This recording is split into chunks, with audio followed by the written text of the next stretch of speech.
ይህንን ታምረኛ የፀጉር ማስክ ሰርታችሁ ብትጠቀሙት በቀደም የሰራሁት ራሱ ብዙዎቻችሁ ወዳችሁታልና እኔ ራሱ በጣም ነው የወደድኩት፣ በጣም ነው የተመቸኝ። እስካሁን ለምን አልተጠቀምኩት ነው ያልኩትና ሰላም ቤተሰብ እንዴት ናችሁ? ሰላም ናችሁ? እኔ ደህና ነኝ እግዚአብሔር ይመስገን። ዛሬ ምርጥ የፀጉር ማስክ ሰርቻለሁ። እናንተም ደግሞ ሰርታችሁ ተጠቀሙ። አንድ ሰው ሲሰራ ብርታት ይሆናችኋልና ያው አንዱ ሲሰራ እኛም ተነስተን እንሰራ ይሆናል። አንዳንዴ ስንፍና ካለብን ራሱ ማለት ነው።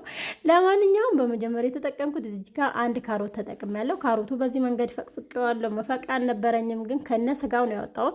ለማንኛውም ካሮቱን በትንሽዬው ፓርት በዚህ ፈቀፈቅኩት። እናንተ ቆራርጣችሁ መፍጨት ትችላላችሁ። ነገር ግን ጊዜም ለመቆጠብ ቶሎም እንዲፈጭላችሁ ከፈለጋችሁ እንደዚህ መፈቅፈቅ ትችላላችሁ። በሁለት ግብአት ብቻ የሚሰራ ምርጥ የፀጉር ማስክ እንዲሁም ደግሞ ኮንዲሽነርም መሆን የሚችል እና እኔ አንድ ጊዜ ሰርቼ በሁለት መንገድ ነው የተጠቀምኩት።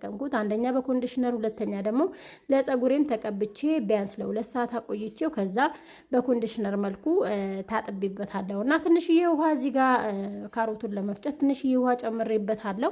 ካሮት በባህሪው ብዙ ውሃ አለውና ስለዚህ ትንሽዬ ብቻ ማሽናችሁን እንዲያንቀሳቅስላችሁ ትንሽ ውሃ ብትጨምሩበት። ከዛ በዚህኛው አጠለልኩት፣ ግማሹ ጠጣሁት። በነገራችን ላይ እንደዚህ ስትሰሩ ካሮት እንደዚህ ፈጭታችሁ መጠጣት ትችላላችሁና ካሮት ብዙ ጥቅሞች አሉት ለፀጉር፣ ለፊት እንዲሁም ደግሞ ለውስጣዊ ውበት ራሱ ብዙ ጥቅሞች አሉት እና ሰርታችሁ እንደዚህ የፈጭታችሁ ብትጠጡ ራሱ በጣም አሪፍ ነው። ከዛ በኋላ እዚህ ጋር ኮኮናት ሚልክ ነው የተጠቀምኩት። በቀደም ጠይቃችሁኛል እና በደንብ አሳይን ብላችሁኛል እና ኮኮናት ሚልክ ነው የሚለው ማለት ነው። የኮኮናት ወተት እና የትኛውም ሱፐር ማርኬት ልታገኙት ትችላላችሁ። ከዛ በኋላ እዚህ ጋር እንደዚህ በዚህኛው መፍጫ ፈጭጬ ፀጉሬን ተቀባው እና ይሄን